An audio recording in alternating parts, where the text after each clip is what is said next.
အားလုံးပဲမင်္ဂလာပါခင်ဗျာ UK Match Day ရဲ့ Facebook နဲ့ YouTube Channel တွေကနေကြိုဆိုပါရစေဒီကနေ့ရဲ့နောက်ဆုံးရအားကစားသတင်းတွေကိုကြည့်ရမယ်ဆိုရင်တော့ဘာစီလိုနာအသင်းကသူတို့ရဲ့အသင်းကောင်းဆောင်တိုက်စစ်မှုမက်ဆီကိုစာချုပ်သစ်ချုပ်ဆိုဖို့စတင်ဆွေးနွေးနေပြီဖြစ်ပါတယ်2005ခုနှစ်ကနေလက်ရှိချိန်ထိ15နှစ်တာကာလအတွင်းဘာစီလိုနာဟာမက်ဆီကို10ချိန်ထိသက်တမ်းတိုးစာချုပ်ချုပ်ဆိုခဲ့သူလည်းဖြစ်ပါတယ်လက်ရှိမှာတော့32နှစ်အရွယ်ရှိတဲ့အသင်းကောင်းဆောင်တိုက်စစ်မှုကလာမယ့်ရာသီကုန်မှာစာချုပ်သက်တမ်းကုန်ဆုံးတော့မှာဖြစ်ပြီးတပတ်လောက်ခပေါင်9သိန်းအခွန်ပြီးစီးကိုရရှိနေသူလည်းဖြစ်ပါတယ်ဘာစီလိုနာအသင်းကတော့မက်ဆီကို3နှစ်သက်တမ်းတိုးဖို့ပြင်ဆင်နေပြီးသူ့ရဲ့လောက်ခလစာကိုလည်းတပတ်ပေါင်6သိန်းထိအခွန်ပြီးစီးပေးဖို့ပြင်ဆင်ထားတာလည်းဖြစ်ပါတယ်မက်ဆီကတော့ဘာစီလိုနာအသင်းမှာပုံရိပ်အသုံးပြုကနဲ့လောက်ခလစာပိုစုချင်းငွေတွေကနေတစ်နှစ်ကိုပေါင်82တန်းကျော်ထိရရှိနေသူဖြစ်ပြီးစာချုပ်တစ်ချုပ်ဆိုပါကပေါင်တန်း80ကျော်ထိရရှိနိုင်မှာဖြစ်ပြီးဝင်ငွေအများဆုံးရတဲ့ကစားမအဖြစ်မှတ်တမ်းဝင်လာဖို့ရှိနေတာပါဘာစီလိုနာအသင်းကတော့အင်တာမီလန်ရဲ့တိုက်စစ်မှုလိုတာရိုမာတီနက်စ်ကိုခေါ်ယူဖို့ကြိုးပမ်းနေပြီးကမ်းလှမ်းမှုအသစ်တစ်ခုပြုလုပ်လိုက်ပြီးဖြစ်ပါတယ်ဘာစီလိုနာကအစောပိုင်းတုန်းကသူတို့ကမ်းလှမ်းထားတဲ့ကမ်းလှမ်းမှုကို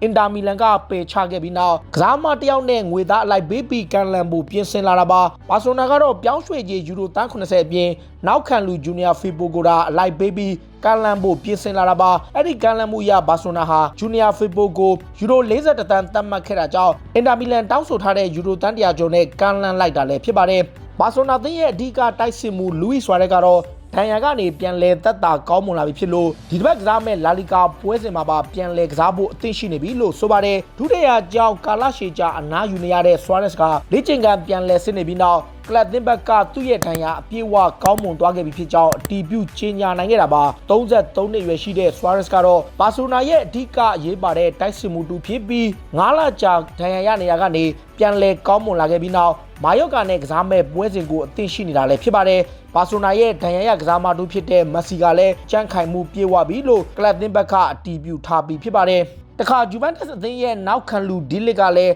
သူ့အနေနဲ့ကလပ်သင်းတွေကစိတ်ဝင်စားမှုတွေရှိပေမဲ့စီးဒီအေကနေထွက်ခွာသွားမှာမဟုတ်ဘူးလို့ဆိုပါတယ်ဒီလစ်ကိုတော့ဒီနေ့ရာသီအတွင်းဘာစီလိုနာမန်ချက်စတာစီးတီး PSG တို့လိုအသင်းတွေကခေါ်ယူဖို့ကြိုးပမ်းနေသလိုမန်ချက်စတာယူနိုက်တက်အသင်းကလည်းစိတ်ဝင်စားနေတာပါဟော်လန်လက်ရွေးစင်နောက်ခံလူဒီလစ်ကတော့စီးဒီအေမှာရုန်းကန်နေရပေမဲ့သူ့အနေနဲ့အသင်းပြောင်းရွှေ့ဖို့ဆန္ဒမရှိကြောင်းနဲ့အီတလီမှာအခြေချဖို့ကြိုးစားနေတယ်လို့ဆိုတာလည်းဖြစ်ပါတယ်ဂျူဗန်တက်စ်ကကွင်းလယ်ကစားမအက်ဒရီယန်ရာဘီယော့စ်ကအနာဂတ်ကလည်းမရေရာပဲဖြစ်နေစေဖြစ်ပါတယ်ကလပ်သင်းဘက်ကလာစာငွေထိန်းချုပ်မဲ့အစီအစဉ်ကြောင့်လောက်ခလာစာဖြတ်ခံရလို့သင်းကထွက်ခွာဖို့ပြင်ဆင်နေတဲ့ရာဘီယော့စ်ကိုပရီးမီယာလိဂ်ကအေဗာတန်မန်ချက်စတာယူနိုက်တက်အာဆနယ်နဲ့ဝူဗာဟန်တန်အသင်းတွေကအလိုရှိနေတာဖြစ်ပြီးမီယာတီမှာအသင်းကထွက်ခွာဖို့ပြင်ဆင်နေတာလည်းဖြစ်ပါတယ်ကစားမကိုယ်တိုင်ကလည်းစီးရီးချန်ပီယံအသင်းကနေထွက်ခွာဖို့ကြိုးပမ်းနေပြီးသူ့အနေနဲ့ပုံမှန်ကစားခွင့်ရနိုင်မဲ့အသင်းတစ်သင်းကိုရွေးချယ်သွားမယ်လို့ဆိုခဲ့တာပါတခါပရီးမီယာလိဂ်ကလပ်မိုက်အက်ရှ်လီရဲ့နျူကာဆယ်အသင်းကလည်းရောင်းချဖို့အခက်အခဲတွေဖြစ်နေပြီးဆော်ဒီအသင်းပိုင်ရှင်တွေကဝယ်ယူဖို့မသေးကြတဲ့အခြေအနေနဲ့ရင်ဆိုင်နေရပါတယ်ဆော်ဒီပိုင်ရှင်ဘယ်လ်ဆမ်မန်နဲ့ပြဿနာဖြစ်ခဲ့မှုတဲ့ဂျာနယ်လစ်တူရဲ့ဖြစ်ရကြောင်းပရီးမီယာလိဂ်ဘက်ကအဲ့ဒီစီဇန်ကိုတားဆီးဖို့ရှိနေတာပါဂျမန်လို့ခေါ်တဲ့ဂျာနယ်လစ်တူကဆော်ဒီနိုင်ငံမှာရှိစဉ်တွင်ဘယ်လ်ဆမ်မန်နဲ့အစိုးရအဖွဲ့ဝင်တွေကိုဝေဖန်ခဲ့လို့အမေရိကန်နိုင်ငံကိုထွက်ခွာသွားခဲ့ရပြီးနောက်တူရကီလူမျိုးအမျိုးသမီးတူနဲ့လက်ထပ်ဖို့ပြင်ဆင်နေချိန်အစ္စတန်ဘူလ်ကိုပြန်လာတဲ့အခါဆော်ဒီတန်ယုံမှာအသက်ခံခဲ့ရတာပါအဲ့ဒီဖြစ်ရအတွက်ပရီးမီယာလိဂ်ကတာဝန်ရှိသူတွေအားလုံးကစုံစမ်းစစ်ဆေးပေးဖို့ဂျမန်ရဲ့ချစ်သူကိုယ်တိုင်ကတောင်းဆိုခဲ့တာကြောင့်ပရီးမီယာလိဂ်အသင်းတာဝန်ရှိသူတွေကတော့နျူကာဆယ်အသင်းရဲ့ဝယ်ယူဖို့အခြေအနေကိုတားဆီးနေစေဖြစ်ပါတယ်လီဗာပူးအသင်းကတော့တိုက်စစ်မှုတီမိုဗာနာကိုဆုံးရှုံးခဲ့ရပေမဲ့သူတို့အနေနဲ့ဂျာမနီကပဲဂျေဒန်ဆန်ချိုကိုပြန်လဲခေါ်ယူဖို့ကြိုးပမ်းလာတယ်လို့ဆိုပါတယ်ဘရီရှာဒေါ်မန်ရဲ့လူငယ်ကစားမကိုလီဗာပူးကခေါ်ယူဖို့ပြစ်မှတ်ထားနေပေမဲ့မန်ချက်စတာယူနိုက်တက်နဲ့ချယ်ဆီအသင်းတွေကလည်းစိတ်ဝင်စားနေကြတာပါလက်ရှိမှာတော့လီဗာပူးကဘာနိုင်ဆိုင်ရာအခက်အခဲတွေကြောင့်ကစားမတွေရောင်းထုတ်ပြီးမှဆန်ချိုကိုခေါ်နိုင်ဖို့ရှိတာကြောင့်ယာဂန်ကလော့ရဲ့အသင်းအနေနဲ့ခက်ခဲခေါ်ယူရပွဲရှိတယ်လို့ဆိုပါတယ်တခါချယ်ဆီကခေါ်ယူဖို့စိတ်ဝင်စားနေတဲ့ဘန်ချေဝက်ကိုလက်စတာအသင်းကစိတ်ပူမှုမရှိဘူးလို့ဆိုလိုက်ပါတယ်လက်စတာစီးတီးရဲ့နောက်ခံလူကိုတော့ချယ်ဆီအသင်းကပေါင်54တန်းနဲ့တရားဝင်ကန်လန်ထားပေမဲ့လက်စတာအသင်းကတော့ပေါင်တန်း60လောက်ထိတောင်းဆိုထားတာပါလက်ရှိမှာတော့လက်စတာကဘန်ချေဝက်ကိုမြင်မာတဲ့ပြောင်းရွှေ့ခြင်းမျိုးရရှိပါကရောင်းချဖို့ပြင်ဆင်နေပြီးအာဆနယ်ရဲ့နောက်ခံလူခီရင်ထန်နီအပါဝင်အခြားဘယ်နောက်ခံလူနှုတ်ကိုလည်းစောင့်ကြည့်နေတာလည်းဖြစ်ပါတယ် ချက်စီသင်းကတော့ဂိုးသမားခပ်ပါရီဇာဘလာကနဲ့နောက်ခံလူဇူးမာတို့နှူးကိုရီယာဒီမှာရောင်းထုတ်ဖို့ပြင်ဆင်နေလို့ကွင်းလက်ကစားမဂျော်ဂျင်ညိုကိုလည်းဂျူဗန်တက်စ်ကိုလက်လွတ်ဖို့သိရှိနေတယ်လို့ဆိုပါတယ်ကမ္ဘာစံချိန်တင်ဂိုးသမားချင်းနဲ့ပြောင်းရွှေ့လာတဲ့ခပ်ပါကိုတော့ချယ်ဆီကပေါင်တန်း90လောက်ထိလိုရှိနေပြီးပြင်သစ်နောက်ခံလူဇူးမာကိုပေါင်35တန်းနဲ့ဂျော်ဂျင်ညိုကိုပေါင်တန်း60ထိလိုရှိနေတာပါချယ်ဆီဘက်ကအဲ့ဒီကစားမတွေကိုရောင်းချနိုင်ခဲ့ပါက ISK ဂိုးသမားအိုနာနာအပြင်ထိပ်တန်းအဆင့်ရှိတဲ့ကွင်းလက်ကစားမတယောက်နဲ့နောက်ခံလူတူးကိုအရခေါ်ယူသွားဖို့ကြိုးပမ်းသွားမယ်လို့နီးပြလမ်ဘတ်ကဆိုထားတာပါပရီးမီးယားလိပွဲစဉ်တွေကိုတော့လာမယ့်ဇွန်လ18ရက်နေ့မှာပြန်စဖို့စီစဉ်နေပြီးကွင်းပိတ်ကျင်းပတဲ့အခါအများဆုံးလူ300သာကွင်းထဲမှာထည့်သွင်းအသုံးပြုသွားမယ်လို့ဆိုပါတယ်ပရီးမီးယားလိဘက်က VR တာဝန်ရှိသူတွေဒိုင်လူကြီးတွေမီဒီယာအဖွဲ့ဝင်တွေစေးအဖွဲ့ဝင်တွေကလပ်သင်းတာဝန်ရှိသူတွေဒါရိုက်တာအပါအဝင်ကစားသမားတွေအားလုံးကိုကန့်သက်လူစင်းနဲ့သာဝင်ခွင့်ပြုမယ်လို့ဆိုတာပါဒါကြောင့်ပရီးမီးယားလိအနေနဲ့ရုပ်သံအဖွဲ့တာဝန်ရှိသူတွေကလည်းကွင်းတွင်းကိုထပ်ဝက်သာဝင်ခွင့်ရမှာရှိလို့မီဒီယာတွေဂျာနယ်လစ်တွေကလည်းကန့်သက်တဲ့ဥယျာဉ်နဲ့ဝင်ရောက်ခွင့်ရရှိမှာလည်းဖြစ်ပါတယ်တခါမန်ချက်စတာစီးတီးသင်းရဲ့ကွင်းလယ်သားမှာကေဗရင်ဒဘရိုင်းနာကတော့တကယ်လို့စီးတီးဘက်ကဥရောပချန်ပီယံလိပြိုင်ပွဲကိုပိတ်ပင်ခဲ့ပါကသူ့အနေနဲ့အသင်းကထွက်ခွာသွားပွဲရှိတယ်လို့ဘယ်လ်ဂျီယံနီးပြရောဘတ်တိုမာတီနက်စ်ကထုတ်ဖော်ဝန်ခံခဲ့ပါတယ်ဒီဘရိုင်းအနေနဲ့ထိပ်တန်းအဆင့်ပြိုင်ပွဲတွေမှာဆက်ကစားဖို့အလိုရှိတာကြောင့်သူ့ရဲ့ကစားသမားအနေနဲ့အသင်းကနေထွက်ခွာသွားပွဲရှိတယ်လို့ဆိုခဲ့တာပါမန်ချက်စတာစီးတီးကတော့သူတို့ရဲ့ကစားသမားကိုစာချုပ်သစ်ချုပ်ဆိုဖို့ကြိုးပမ်းနေပြီးတကယ်လို့ဥရောပပြိုင်ပွဲကပိတ်ပင်ခံခဲ့ပါကအသင်းမှာပဲဆက်ထားဖို့အလိုရှိနေတာလည်းဖြစ်ပါတယ်မန်စီးတီးဟာတစ်ချိန်တည်းမှာပဲ AC မီလန်ရဲ့နောက်ခံလူထေယိုဟန်နန်ဒက်စ်ကိုခေါ်ယူဖို့ကြိုးပမ်းနေပါတယ်စီးတီးရဲ့ကလပ်ကတော့လက်ရှိဒီနေ့ရာသီရဲ့အကောင်းဆုံးနောက်ခံလူဖြစ်သတ်မှတ်ခံထားရတဲ့ထေယိုဟန်နန်ဒက်စ်ကိုရောင်းချဖို့အစီအစဉ်မရှိသလိုသူ့ရဲ့စာချုပ်သက်တမ်းကလည်း2024ခုနှစ်ထိရှိတာပါရီယယ်မက်ဒရစ်ကစားသမားဟောင်းဖြစ်တဲ့ထေယိုဟန်နန်ဒက်စ်ကိုတော့မန်ချက်စတာစီးတီးက